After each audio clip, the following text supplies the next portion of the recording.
અન્ય દ્રશ્યો અમે આપને બતાવીએ કે જ્યાં સુરક્ષા બંદોબસ્ત કે જે કરવામાં આવ્યો છે ને આ વખતે ખાસ એઆઈ ટેકનોલોજીનો ઉપયોગ કરવામાં આવ્યો છે। સીસીટીવીથી સજ્જ છે અને સાથે જ પોલીસ વિભાગ સીસીટીવીથી નજર રાખી રહ્યું છે, કારણ કે કોઈ પણ એવી ગતિવિધિ થાય તો પોલીસ વિભાગ સતત ખડે પગે રહે છે અને મદદ કરે છે અને તેથી આપ જેવો પોલીસ જવાનો પણ અત્યારે સુરક્ષા બંદોબસ્તમાં જોડાયેલા છે અને સતત સીસીટીવીથી એઆઈ ટેકનોલોજીથી નજર રાખવામાં આવી રહી છે।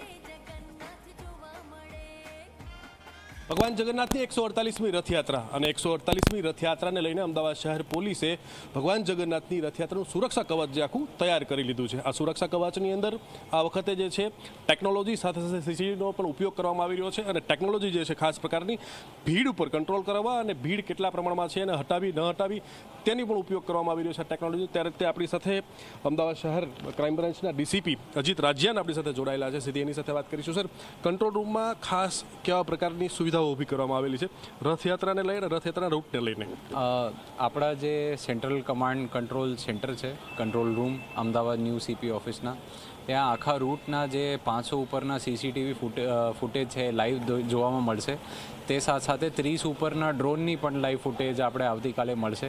એ ડ્રોન અને કેમેરાઓમાં અમારા ક્રાઉડ કંટ્રોલ એઆઈ દ્વારા સંચાલિત એનાલિટિક્સ છે, જે આશરે અંદાજિત ગીચતા બતાવશે અને જે જગ્યા ગીચતા વધશે અથવા ક્રાઉડનો ઘસારો હોય તે જે તે અધિકારીનો આપણે જાણ કરીશું અહીંયા કંટ્રોલથી।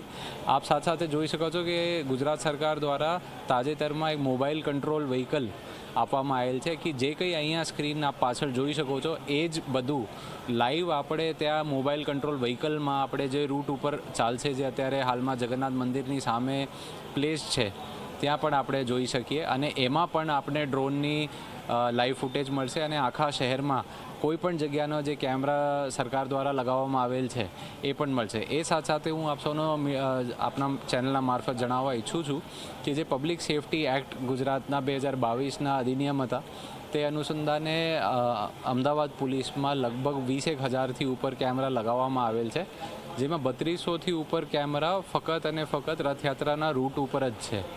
તો એ આખો અમારા ડીપ પોઈન્ટ્સ, અંદરના ભાગ, જુદા જુદા મિની રથયાત્રાઓનો રૂટ્સ બધા અમારા બાજ નજરમાં છે અને કોઈ પણ બનાવ ન બને એ માટે અમે પૂર્ણ તાકીદારી રાખીએ છીએ। અત્યારે ખાસ કરીને એઆઈનો જે આ વખતે સિસ્ટમનો ઉપયોગ કરી રહ્યા છે, ટેકનોલોજી જે ભીડ કંટ્રોલ કરવા માટેનું છે, આનો વિચાર ક્યાંથી આવ્યો અને આ આખો પ્રોજેક્ટ કે પછી આ સોફ્ટવેર ડેવલપ કરવામાં કેટલો સમય આપનો લાગ્યો છે આમાં? તાજેતરમાં બંગલોર ખાતે પણ એક દુઃખદ બનાવ બનેલા હતા, જેમાં ભગદડના લીધે અમુક લોકો મરી ગયા હતા। તે સાથે સાથે અને અગાઉથી અમે ક્રાઉડ મેનેજમેન્ટ અને સ્ટેમ્પીડ ના થાય એ પોલીસ સચેત હોય છે, કોઈ પણ બનાવ ના બને એ માટે ઘણી બધી ટેકનોલોજી અને જે ઇન્ડિયન સ્ટાર્ટઅપ છે, યુવા સ્ટાર્ટઅપ છે, એ લોકો ખૂબ સારી રીતે ઓલરેડી સોફ્ટવેર બનાવી ચૂક્યા છે। તો અમે અમારા અમદાવાદ પૂરતું જે વ્યવસ્થિત લાગે અને અમદાવાદ સાથે અનુકૂળ હોય એવા જે એઆઈના સ્ટાર્ટઅપ છે યુવાનોના, એમાં જે અગાઉ અનંત યુનિવર્સિટીઝના સ્ટુડન્ટ્સ હતા એમનું પોતાનું સ્ટાર્ટઅપ છે, એ સાથે સાથે દ્રોણ કરીને બીજો એક સ્ટાર્ટઅપ છે। આવા 4 થી 5 સ્ટાર્ટઅપ્સનો અમે ઉપયોગ કરીએ છીએ અને એ સાથે સાથે અમારા ગનશોટ ડિટેક્ટર એઆઈના જુદા જુદા માધ્યમોથી અમે બિલકુલ તૈયારી રાખીએ છીએ। અત્યારે ગનશોટ ડિટેક્ટર જે છે એ કઈ રીતે કામ કરતું હોય છે અને ટેકનોલોજી આની પહેલાં ક્યારે ઉપયોગ થયેલો છે કે નથી થયેલો, આનો ઉપયોગ કઈ રીતે કરવામાં આવશે આ વખતે આ રથયાત્રામાં? અમદાવાદ શહેર ખાતે આ ગનશોટ ડિટેક્ટર પહેલી વખત યાત્રામાં ઇતિહાસમાં જોડાવામાં આવી રહ્યું છે।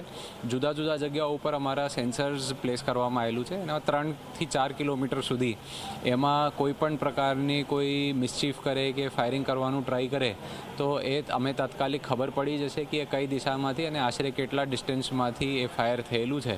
એ માટે પણ અમારી તાકેદારી છે, જેથી કોઈ પણ બદ ઇરાદા સાથે કોઈ પણ નેગેટિવ અસર કે ગલત પ્રભાવ આપવાનું કરે કે અથવા કોઈ ફાયરિંગ કરવાનું પ્રયત્ન કરે તો અમે પહેલાંથી જ એમનો પકડી પાડીશું। સાહેબ, આવા માહોલની વચ્ચે લાખો લોકો જે છે, શ્રદ્ધાળુઓ જોડાતા હોય છે રથયાત્રામાં, અફવાનો દોર છે પણ ક્યાંક શરૂ થતો હોય છે, તો અફવા ન ફેલાય માટે અને લોકોને ખાસ કરીને સંદેશો અમદાવાદ શહેર પોલીસ તરફથી, અમદાવાદ ક્રાઇમ બ્રાન્ચ તરફથી શું આપશો તમે?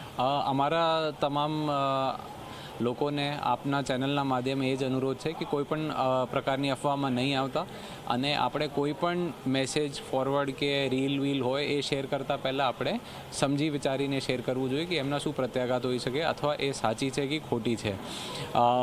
બાતો ફિઝિકલી કોઈ અફવા ના ફેલે એ માટે અમારા સ્પેશિયલ બ્રાન્ચ અમદાવાદ શહેરના સ્પેશિયલ બ્રાન્ચના વોચર્સ પણ જુદા જુદા રૂટ ઉપર તૈયાર છે. અને સાથે આપ મારા પાછળ જોઈ શકો છો કંટ્રોલ રૂમમાં આપણે સોશિયલ મીડિયા મોનિટરિંગની રાઉન્ડ ધ ક્લોક આપણે સ્ક્રીનિંગ ચાલે છે. અને કોઈ પણ લોકો જે સોશિયલ મીડિયા મારફત કે અથવા વોટ્સએપ ટેલિગ્રામ વગેરેમાં કોઈ પણ ખોટો મેસેજ ફેલાવશે અથવા અફવાઓ ફેલાવશે એમના ઉપર ગુનો દાખલ કરીને કડક કાર્યવાહી કરવામાં આવશે. આવા ટેકનોલોજીની થઈ ખાસ કરીને ફિઝિકલ પોલીસ બંદોબસ્ત રૂટ ઉપર આખા કેટલા પ્રકારનો બંદોબસ્ત, એમાં વાહનો કયા ઉપયોગ કરવામાં આવશે અને કુલ સંખ્યાની જે વાત કરવામાં આવે પોલીસના બંદોબસ્તની તો કેટલો રહેશે? આ લગભગ 18,000થી ઉપર પોલીસનો બંદોબસ્ત છે.